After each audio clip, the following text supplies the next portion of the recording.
Pump up the volume on your parenting with Parent Pump Radio.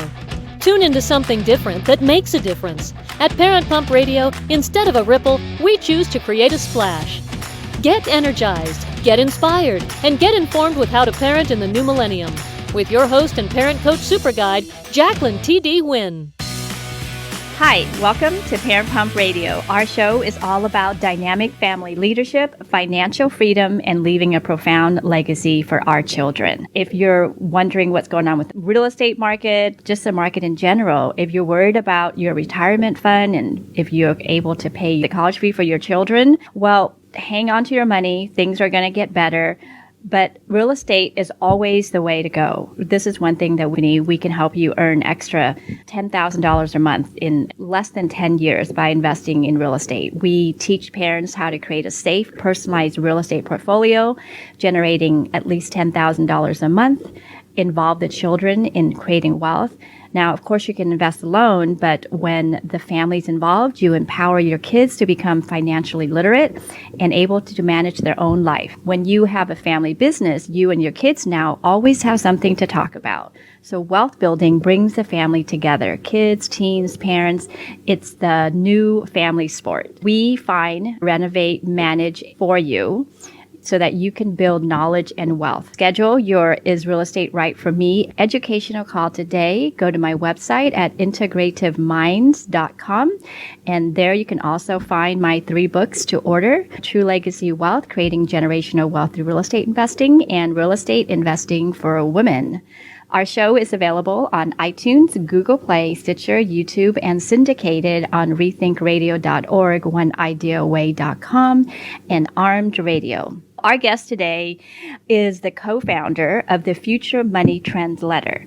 He is a self-made multimillionaire, full-time fact finder, and proud father of 3. He launched Future Money Trends with an S.com in 2010, and today he has been the most widely recognized authority for financial freedom and economic research in commodities, cryptocurrencies, personal finance, cash flow, and income ideas. Now he has a YouTube channel. Vision Victory has received over 10 million video views. Each week, he shares wealth building interviews, weekly wealth digests, and new investment ideas. When it comes to economics or macroeconomic investing, he is a real trend forecaster. Now you know why I invited him on my show. He's been featured in Wall Street Journal, ABC World News, the RTTV, and his platform is growing every day, reaching almost 150,000 subscribers. So ladies and gentlemen, I would like to introduce you to Daniel Ameduri. Hi, Daniel. Hi, Jacqueline. Thanks for having me on your show today. You're welcome. My pleasure to have you on the show. I think what's going on today, you are an asset to all of us. I love what your intro was about, the children investing and learning, and it's kind of like the family business. You know, the family farmers used to train the children at a very young age how to run the farm, how to be a farmer and pass on these trades. And so many of us have forgotten about that tradition. And it's a great idea to teach the kids either a trade that the family does already, or if you're investing as a family, that's even better, to encourage the kids to show up to the properties, to show up to the closings. And I love occasionally, most of the checks are ACH nowadays, but occasionally I'll get a check and I love to show them it and say, look, this is just like Monopoly. Somebody's landed on the property and this is going into mom and dad's bank account. Yep, absolutely. I agree. You know, I grew up in an Asian family, and you've got the little hair salon or nail salon or restaurant or something. So my mom had a hair and nail salon. So we worked the family business. My dad was in real estate. So I would drive with him in the car before he showed properties back in the 80s to make sure he knew where it was. And so entrepreneurship has always been in my mind, and that's how we grew up. Yeah, it's so important. And I can't encourage families enough to encourage entrepreneurship. The schools are only going to teach them how to get a job. So that's covered. You might as well encourage creativity and the arts. Those type of things have been highly connected to very successful people. Absolutely. And, it's just like, I think it was Albert Einstein said, don't judge a fish by how well it can climb a tree. oftentimes there's just this one size fits all standard in our schools when your child, I for one was a C and D student. I know Robert Kiyosaki, who many's probably familiar with this, listening to the show, same thing. And he's obviously done very well in life as a great teacher of all things, but you wouldn't know that from academics. Yep, exactly. I agree. Daniel, you can find him at futuremoneytrends.com. So before we get into your take on what's going on with the economy, I want to see if you can share your own experience, ups and downs, and how you weathered the storm, because you have a really incredible backstory. I, like many listening here, I had to go through the 2008 crisis, which turned out to be a huge blessing. Had a lot of foreclosures and short sales. My wife and I nearly filed bankruptcy. We didn't have to, but we went to a bankruptcy attorney's office to look at our options. It got that bad. And what that did, though, was help us to be more prudent in our wealth building, to focus on cash flow rather than speculative price appreciation, which is all I invested for in the beginning. And I learned a great lesson in 2008. Not only did I become a more prudent and conservative investor, a safer cash flow investor, but I had a duplex that got cut in half in price. And the cash flow actually increased because if you remember around 09, 010, there was a flood of former homeowners coming onto the rental market. And that's when I learned that a landlord's market is pretty much, it's seasonal of all 4 seasons of the economic cycle. So whether it's an economic winter, which is what we're going into now, or economic summer, it's pretty much a great time to be a landlord. Now, I know this is a special time, obviously talking about the coronavirus. This is the first time landlords may see defaults and not have any kind of recourse. But again, this is a temporary situation. It's not the end of the world. As long as there's people are always going to need to live in homes. Absolutely. And businesses, these businesses, they'll always want to have that people factor, whether it's a hospital or a government building, perhaps, or some sort of jiu-jitsu studio. It doesn't matter. Or grocery stores. All of these companies need buildings. They need to service their customers, and they need actual individual personal contact. As long as there's people, like I was saying before, even though they might be renting, they might be losing their home, like you said, in the 2008 market, the goal is always to buy a home. Like nobody wants to rent forever. So there's always that market in there for people who want to buy. And I know I have friends who are asking me, well, do you really think the real estate market is going to get back? I said, the real estate market is going to get back. It's just a matter of when. It's not if. Yeah, no, I mean, look, it is what it is. You look at whether it's a 100-year chart or 300-year chart, if you expect civilization to continue, I think housing is a good place to park money. And people worldwide will do that now more so than ever. These currencies, the way the central banks are treating the currencies as far as how much they're printing and creating, and then as far as the government's debts and all these pension obligations, there's a lot of reasons to store your money in real estate just as a safe asset. I've got people from Mexico and China who often buy real estate in my city because they look at it as a safe place away from their governments. And I think we're going to see more and more of that. Especially as the results of what's been happening with the coronavirus. I think a lot of people around the world are going to be looking for safety, not even necessarily a big return. They're just looking for a safe place to put money. And I think one of the go-to places will be real estate for institutional size type investors. We talked earlier, and we're saying to recommend to our clients and our people to just kind of hold on to their money. While they're holding their money, what should they be doing? Now's a great time for self-improvement. Now's a great time to learn more. Now's a great time to look for opportunities to perhaps have a price you're willing to pay for something, but wait for it to come down to you. Also consider and think creatively on properties that might have distressed sellers. Look for properties that perhaps were listed for, let's say, 100, 180 days on the MLS.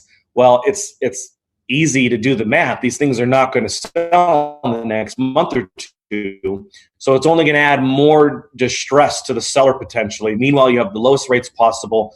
This will ultimately turn around. I'm not saying tomorrow, but right now, personally, I have my real estate, I have cash, I have some gold, but I'm completely out of the stock market at this point. I've done a couple day trades in the last 6 weeks here, but overall, I think you're going to see extreme volatility because the coronavirus was the pin that kind of pricked the credit bubble, the credit expansion that we've seen really for a few decades, but specifically since the 2008 crisis.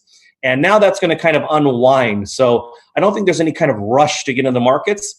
Just like Warren Buffett shut his own fund down in the 1960s because he said he couldn't find anything great to buy, or the famous investor and billionaire Jim Rogers, same thing. He said one of the best investments of his life was 4 years of doing nothing.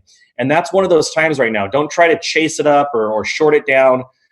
It's better to just focus on what you can do and what you will want to do as this crisis unfolds. Because believe me, consumer behaviors are changing radically, and technology is going to continue to change. And it's all kind of being compressed and forced into us because of this coronavirus lockdown. Even when the US does open up, there's 192 other countries out there that are going to stagger and open up at different times and reclose at different times. So we're still in the very early stages of this. Yeah. You mentioned credit. Where do you think that's going? Because I'm looking like, obviously, people are going to have to use credit, whether it's credit card, and that's going to affect their credit score. Consumers are losing jobs. So how is that going to affect the housing market and buying and selling? I think it goes to identifying distressed sellers. There will be that possibility in the future. And it's same thing, just like in 2008, there may be more demand for rentals of all things. If it's like you don't think it immediately, but if you do the math, if the homeowners are distressed, they'll become renters. So I think those opportunities are coming. I think they'll probably you'll start to see them this summer. And then it kind of depends on how this plays out here. But keep in mind, even if you said the coronavirus is done, we open the country back up on April 30th, think of the long-term impacts of the economy, what's going to happen to flights, how many people are going to continue to travel. Tourism is essentially probably dead for a little bit in Italy.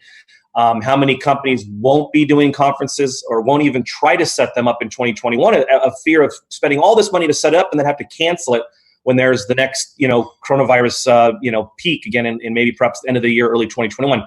So much restriction and deflationary pressures on the economy, and some of the consumer behavior will be long term.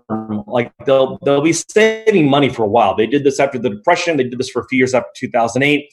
And I think now everybody's got the fear of God in them because they literally got cut off and kind of had the rug pulled out from under them. So that's going to change consumer behavior on a long-term basis. So I think that is good if you're looking to buy real estate, because if you're looking to buy real estate and perhaps have more of a deal that you can make for yourself, a win-win solution for perhaps a distressed seller, those days are coming, and I think they're coming in spades. What's your thought about commercial property versus residential properties? I like both. I typically hold my residential real estate property directly. The commercial properties I've done through private equity and through partners. So I've partnered with, say, 2 or 3 other people. Now, if you've never done commercial property, I highly recommend you partner with somebody who's already done it a few times. Don't partner with somebody who's a CPA and then they want to get into buying a commercial building. Find somebody who's already doing it.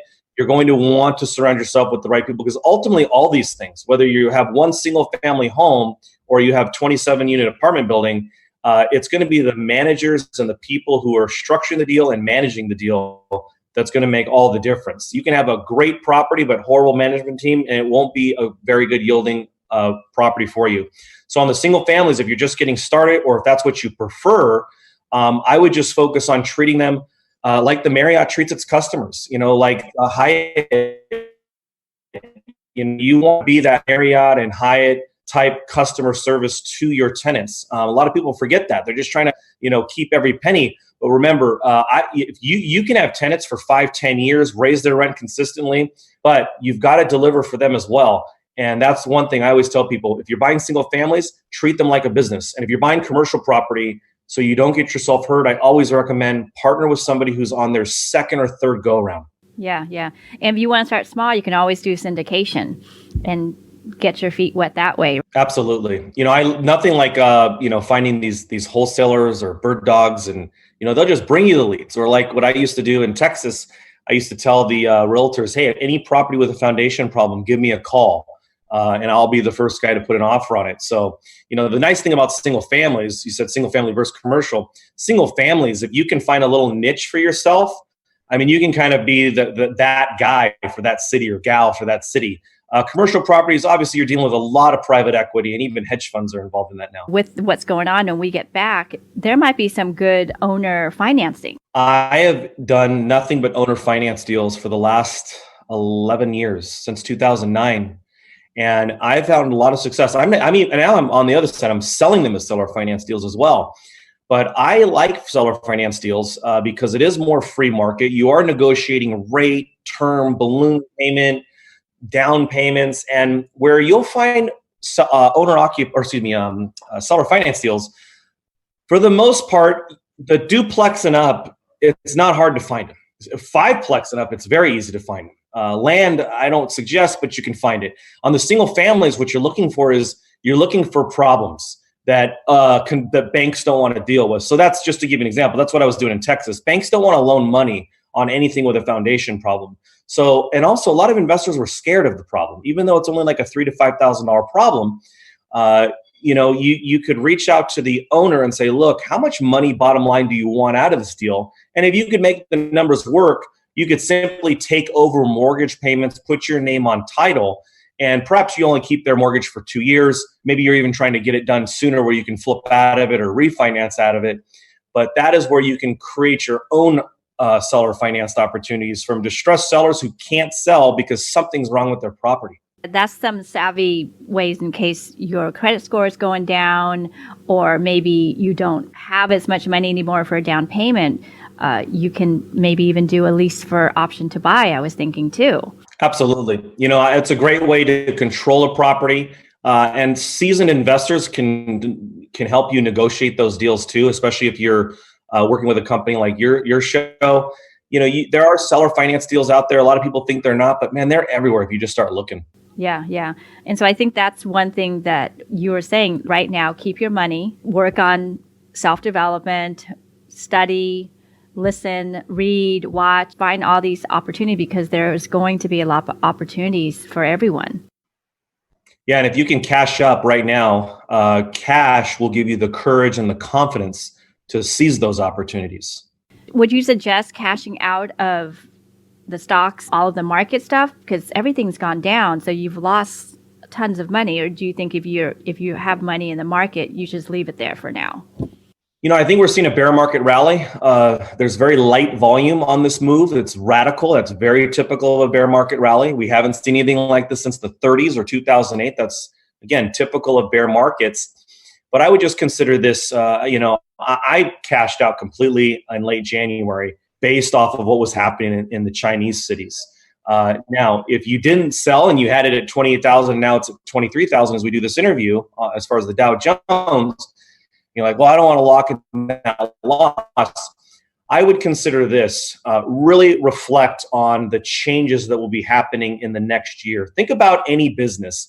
Are they spending money on marketing? Because if they're not, what's going on with the marketing company? And if that marketing company isn't spending money, how far does this chain go? And you'll see it's a global problem. We're going to absolutely go into a recession. There's no way around it. Even though the Federal Reserve and the federal government is throwing all this cash at it, you have to keep in mind, all businesses in the United States, all businesses globally, if there's something that can be delayed, they're going to delay it. If there's something that can be shelved, they're going to shelve it. This is an enormous deflationary force, one that we've never seen. We've never seen anything like this. This is not a natural economic force. This is a man-made lockdown and freezing up of the economy. This is not how capitalism, this is not how any of this can work. Even socialism can work on this situation. Which doesn't work anyway, but this is a situation where you freezed it up purposefully, and that is going to have deep, deep implications for the foreseeable future. So as much as Wall Street's going to try to pump everybody up, and they're going to try to get all this Fed money and use it to buy stocks and inflate the markets, let's be real here. These things need to be repriced. We have no idea how much Delta Airlines or Southwest is going to make over the next 6 months or a year, because even when we do reopen up the economy, it won't reopen up at the same time. And the consumer behavior is not going back to exactly where it was. Not everybody's booking a trip to Orlando in June because the economy opens on April 30th. So the stock market to me right now is all fugazi. It's a saying on Wall Street. We don't know. It's just fugazi. It's just made up. So honestly, unless you're like a professional or you've got some sort of AI edge, honestly, why own these things right now? That would be my question. Really, why own the stock market at this moment in time? So you're suggesting just to cash out right now and just hang on to the cash?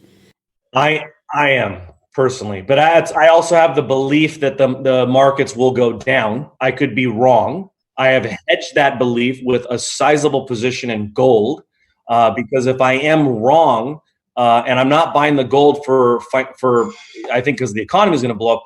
I'm buying the gold because as the deflationary forces are pushing real economics down, the Federal Reserve is pumping out trillions, the federal government is pumping out trillions, and at some point in time, that could become an inflationary event. I don't think that's anytime in the next 6 to 12 months, but should it happen, I've also hedged it with gold, which I consider a cash equivalent. Okay, so we're talking gold and eventually real estate. Ultimately, you want real estate because that's what's going to pay you your dividend, and that's the ultimate hard asset. You have to ask yourself, if I had a gold bar right now with me that was about as big as my iPhone, this would be worth $170,000. Well, think about that. Would you rather have a $170,000 gold bar, or would you rather have perhaps a rental property in Atlanta or Austin, Texas? Always, because you're making dividends, like you said, cash flowing. Yeah. So absolutely, it always ends up being real estate. So I'm glad that you came on, because this gives our listeners some things to think about when the real estate open back up. You know, you don't have to just go conventional loan. There's savvy ways, and I think a lot of sellers are going to be very open to negotiate. It's a very good point. Right now is a great time to learn about seller financing and research it. And, you know, today with YouTube and podcasts, and I mean, I had to buy Carlton Sheets program back in like 1999 and learn that way, and then stumble my way through this. And I mean, right now you've got all the best minds, best information. It's all out there. Let's switch to home. So while you're sitting at home, what do you recommend doing with your kids so that kind of goes with all of this, teaching them and having them learn and still be enjoyable? You know, it's a great time for family time, whether you're playing Monopoly or cash flow or net worth, or, I mean, I'll be honest with you, my kids, they created this empire over here. They did this on their own. I don't even know why, but they're like treating like this is real estate, and they're doing garage sales. And they got all stuff going on over there. Are you the buyer? You're the buyer? Yeah. So it's a great opportunity to talk to the kids about, hey, this is what a downturn looks like. We haven't seen this in 10 years. Maybe we haven't seen this in 90 years. And here's what we're looking at. Here's what mom and dad are looking at for our to buy when you want to buy when it's low. So it's a great opportunity to talk to the kids about these things, and then also talk to them about what opportunities are out there. What's not going away? Is it risky to buy a Costco building right now, or to buy a sliver of a Costco building? Is it risky to buy a house near the beach with a great location? Certain people understand that certain things have intrinsic value, regardless of what the... You kind of froze. Oh, you froze. Okay, you froze. Okay. Sorry. It's okay. So if you can repeat that, that would be great. Sure. You know, just focusing on the markets with the kids, you know, let them evaluate businesses themselves. You know, I'll often walk out of a Costco and say, did Costco over-deliver or under-deliver? Did Disney over-deliver or under-deliver? Let them understand that the way to make money is to deliver value to other people, number one. And then on the real estate side, you know, is it risky to own a house by the beach, or is it risky to own a Costco building or a McDonald's? Regardless of the ups and downs of the market, these are what create opportunities, because you really want to teach your children to buy when things are going down, not necessarily when they're going up. Because if you can buy when things are going down, that's where you can build some generational wealth. Yep. And that's really, as a family, that's what we want, right? We want to make sure that our kids are learning what they need to learn, meeting the people that they need to meet so that they can build their own wealth. Because we can't live off of mutual fund. That's just a matter of when you're going to run out of money or when you're going to die first. Can you hear me? Yeah, they don't pay cash flow. I lost you. Oh, okay. Sorry. No, I think we're having internet. I think everybody's on the internet at the same time. I know. Yep, you're right. I want to at least share your webpage, futuremoneytrends.com. And then you also are doing a lot of YouTube, and that's Future Money Trends. Absolutely. And if you guys go to futuremoneytrends.com/save, or if you want, you can go to /virus. We have the virus updates as far as what we're investing in. And then on /save, you can actually read the intro and the first chapter of my book, Don't Save for Retirement, emails. And these are free links. Okay. I'll put that in the show notes so that people can go, especially the virus, so people can understand what's going on a daily basis and your recommendation. Thank you so much for being on the show. I know we had few glitches, but I think that's probably because everybody is online also. Trying. Literally. Hopefully they're learning. Absolutely. Well, thank you so much. Okay, thank you. And listeners, thank you so much for being here. And as always, until next time, keep on learning and keep on growing. Thank you so much for joining us today. Go to parentpumpradio.com and click on the pink box on the top of our homepage to listen to our new and archived shows.